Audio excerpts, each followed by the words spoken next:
This is the fifth and final part of Lesson 25 in heat transfer. Lesson 25 has focused on the fundamental concepts in thermal radiation heat transfer.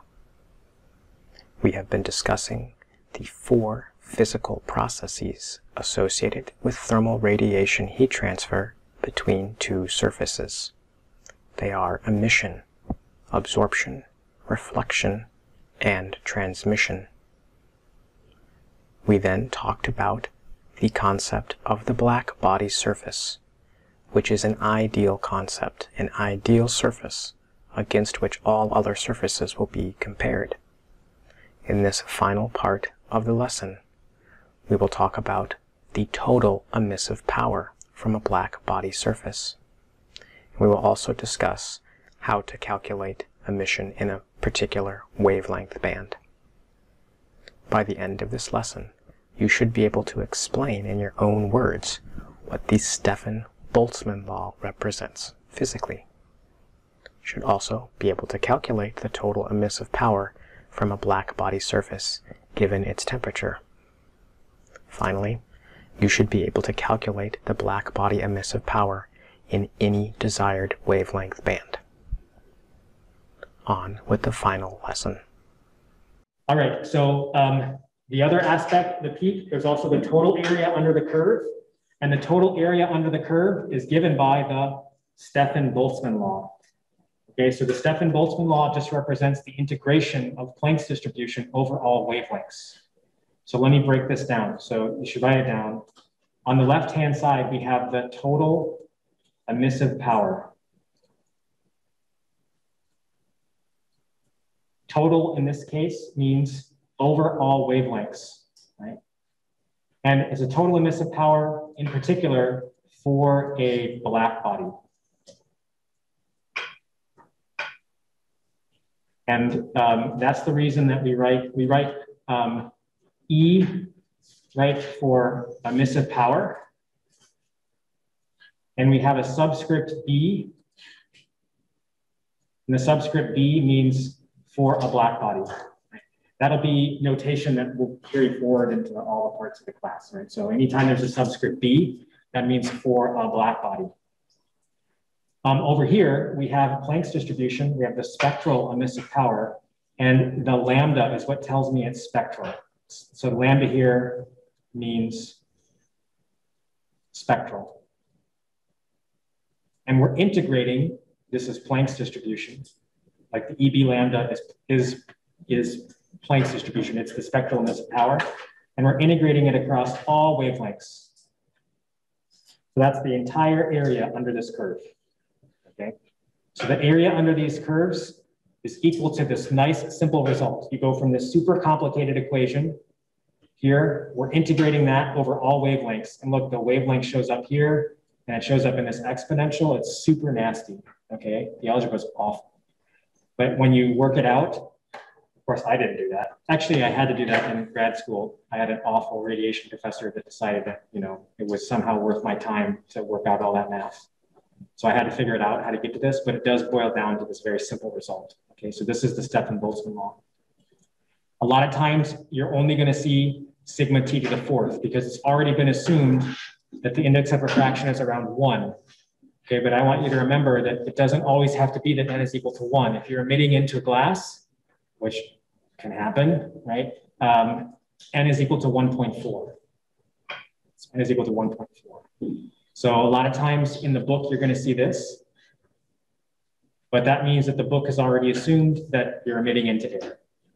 The vast majority of problems, that's going to be the case, but it doesn't always have to be. Any questions on any of these terms? Oh, sigma. Sigma is the Stefan-Boltzmann constant.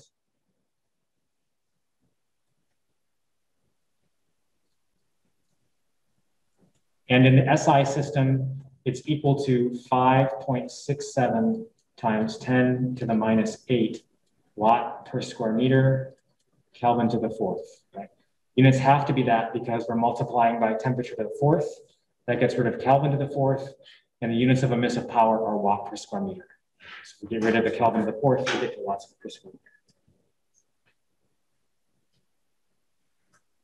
Okay, that's the total area under the curve. Sometimes we're going to be interested in a subset of the area under the curve.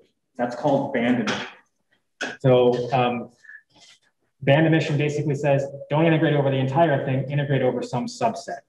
And the good news is here, we also don't have to do the integral for ourselves.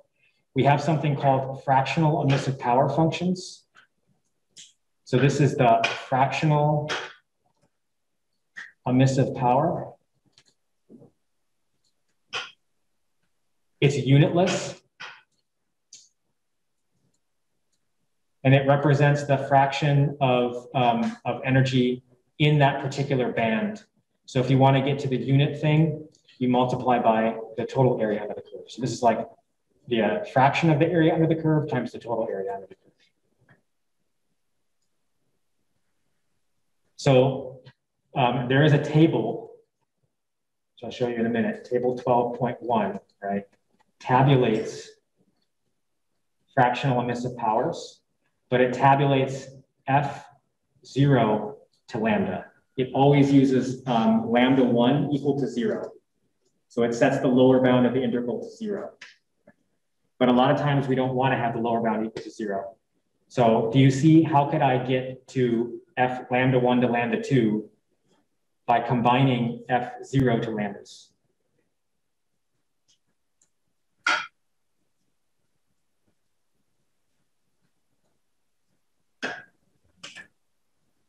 Aaron? Subtract from 0 to 1, or from 0 to 0 to 1. Good. Yeah. So Aaron says, right, we take the 0 to 2 number, which is like the integral from 0 to lambda 2, the area from 0 up to lambda 2. It's like, you know, you're doing an integral from up to some place here. If you want to get some subset of that, you take the integral from 0 to some other place, and you subtract those two areas, right?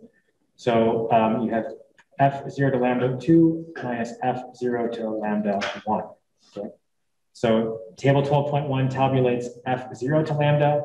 You want to get F lambda 1 to lambda 2, you just have to look up a number twice instead of one time.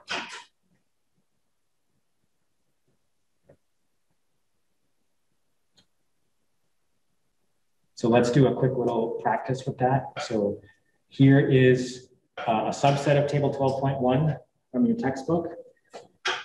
Let's calculate what fraction of solar radiation is in the visible spectrum. I don't know. 800 is a bit generous for the red color. I want to do 700. Probably more like 750. So you can kind of go both ways, but I'm going to do 700. Okay, so these are our wavelengths. This is the temperature, right? So we're doing the effective temperature of the sun. And if we go back now and look at the table 12.1, and you look at the columns, you're never going to use columns 3 or columns 4 in this class, right? They're useful for other things, but nothing for what we're going to do. You're only ever going to use the first 2 columns. The second column is your fractional emissive power, F0 to some lambda, right? But the way that you want to look that up, you actually have to look up off of a product of the wavelength times the surface of the temperature of the surface.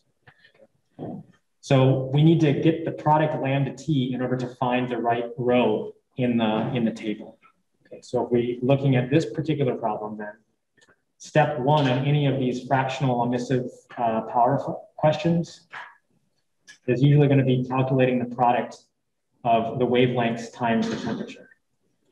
So we have for lambda 1, making sure we're paying attention to the units. So 400 nanometers is 0.4 micrometers. And the table has micrometer Kelvin. So I got to get it into that unit. So I have 0.4 micrometer times 5,777 Kelvin. Okay, that's 2,311 micrometer Kelvin. And then on the lambda 2, I have 0.7 micrometer times 5,777 Kelvin. That is 4,044 micrometer Kelvin. Right. So step 2 is to get your F0 to lambda 2.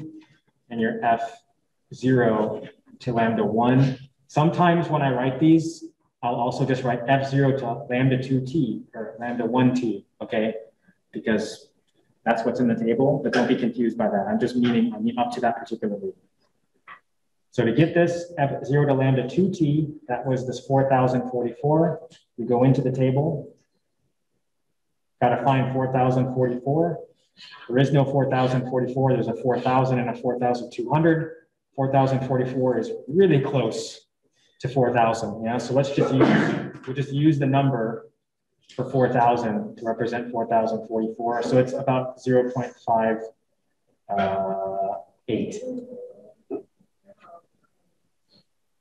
What was your question, Ian? It's F0 lambda 0, you're in the wrong one. I'm in the wrong one. Thank you. Yeah, this number. 0.48. So this is 0.48. And then we're also looking for 2311. So you come down, you look for 2300. It's not there, but boy, it's basically right in the middle between these two, 2200 and 2400. So I'm looking at these two numbers, and I'm going to split the difference basically, and it's 0.12. Agreed? So I have 0.12, and then I take that and I get what I wanted. So what I really wanted was F lambda 1 to lambda 2. So that's going to be F0 to lambda 2, 0.48, minus F0 to lambda 1, 0.12.